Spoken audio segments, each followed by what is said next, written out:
Thank you so much, Lorelei, for setting this up, for inviting me, and thank you all for giving this morning time. So just as you join in, just know how incredibly grateful my heart is that I have this opportunity to share with you this type of meditation.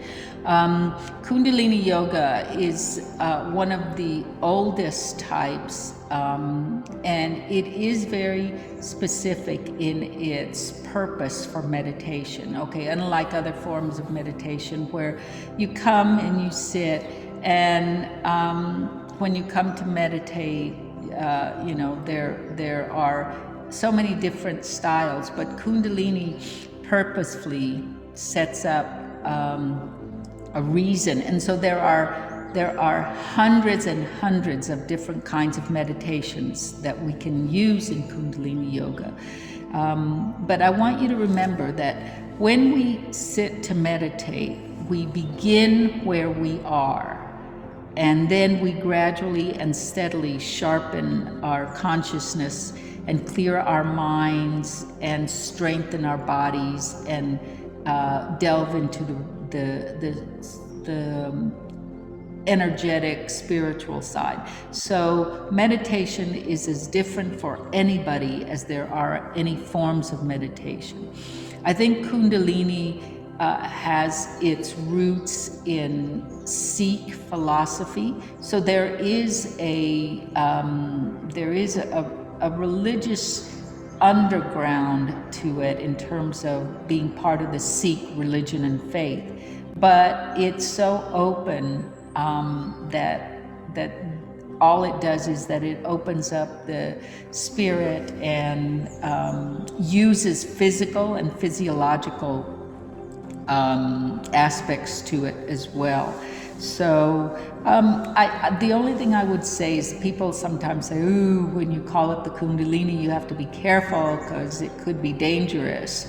And I think that is a fact, but it's only a fact in the sense that you go into this practice so deep that you're able to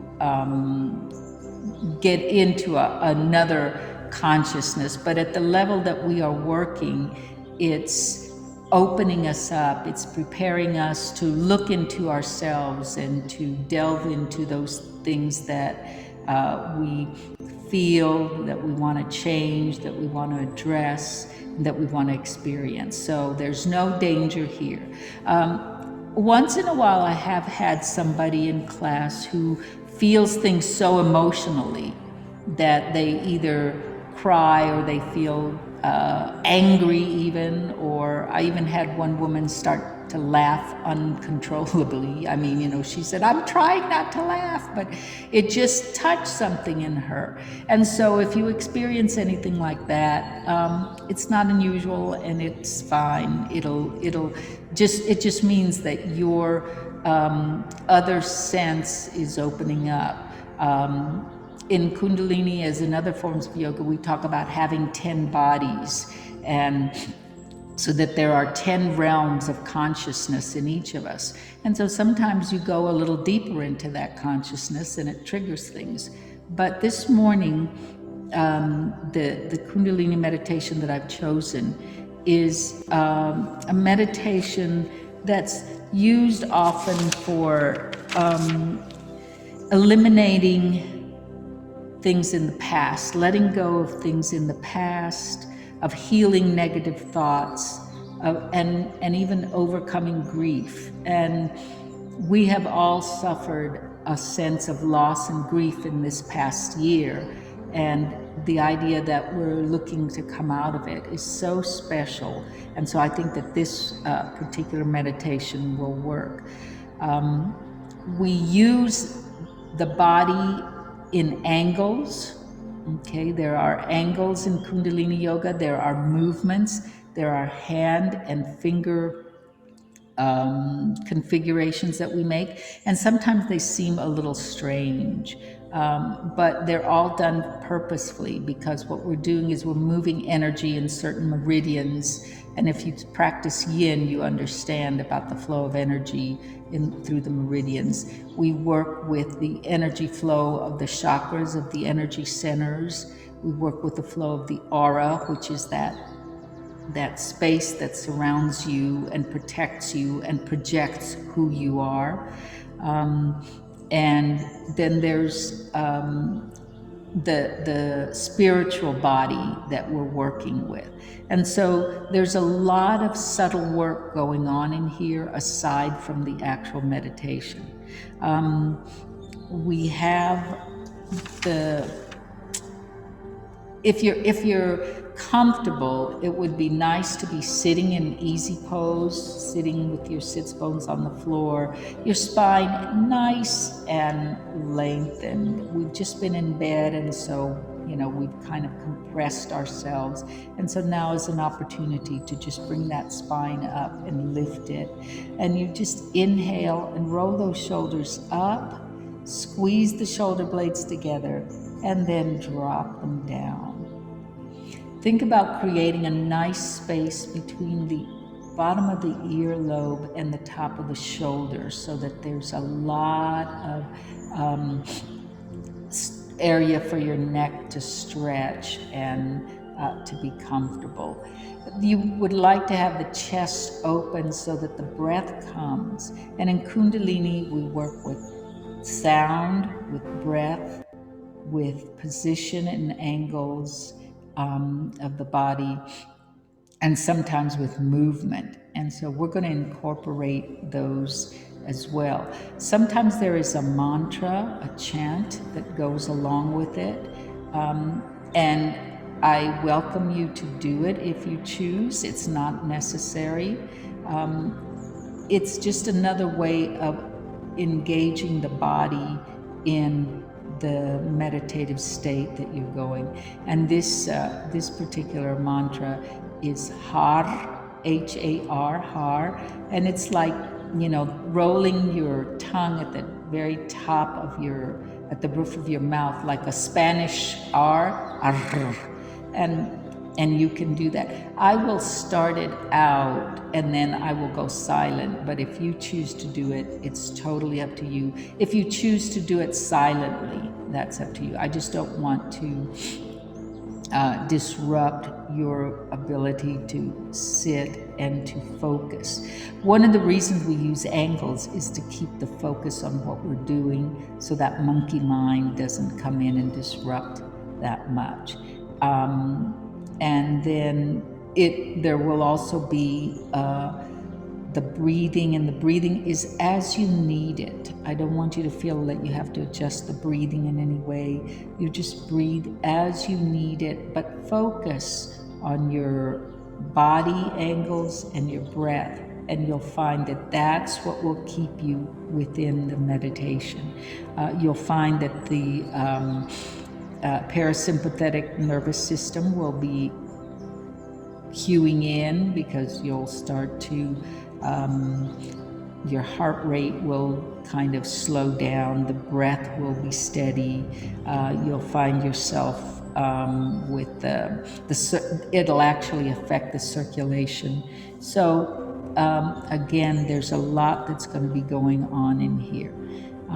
So let me explain what the meditation will do physically, and then I will start us off. So sitting where you are comfortably, if you want to sit up against a wall so that you have support, that's fine.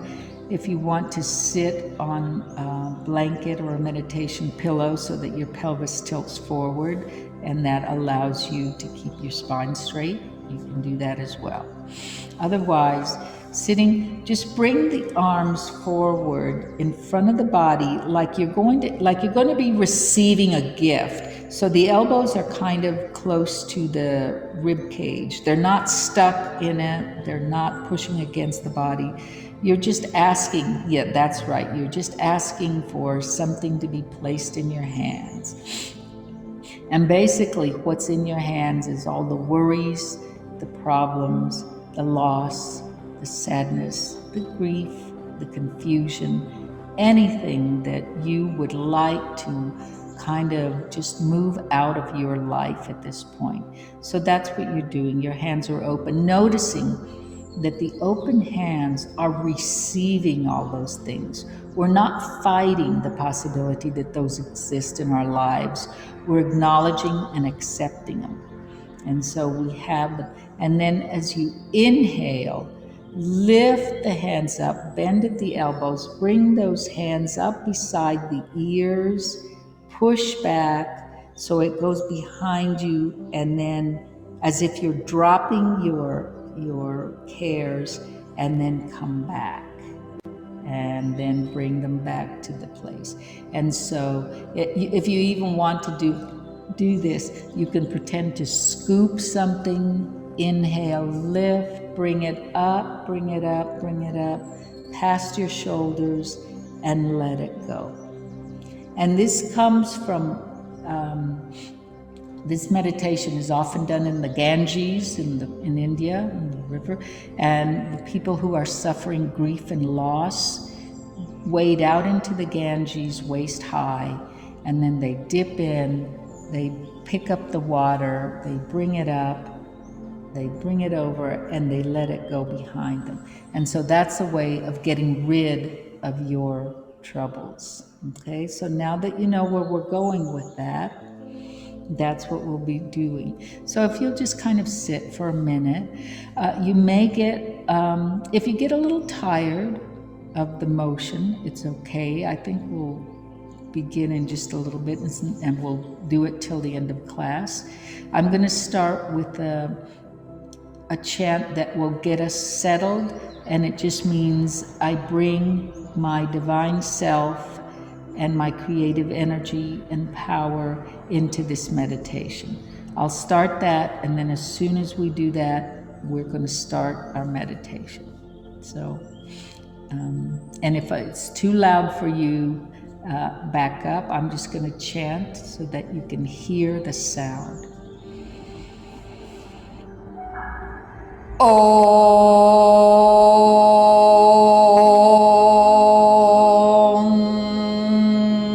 Namo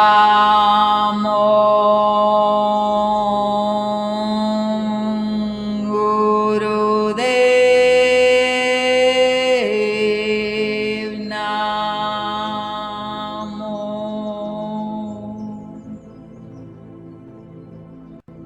Now, meditation, overcoming grief or erasing negativity, putting us in a place of acceptance and release of loss. Palms out and open, and inhale. And just begin when you're ready and follow your own pace. Scoop the water, lift it up, and release.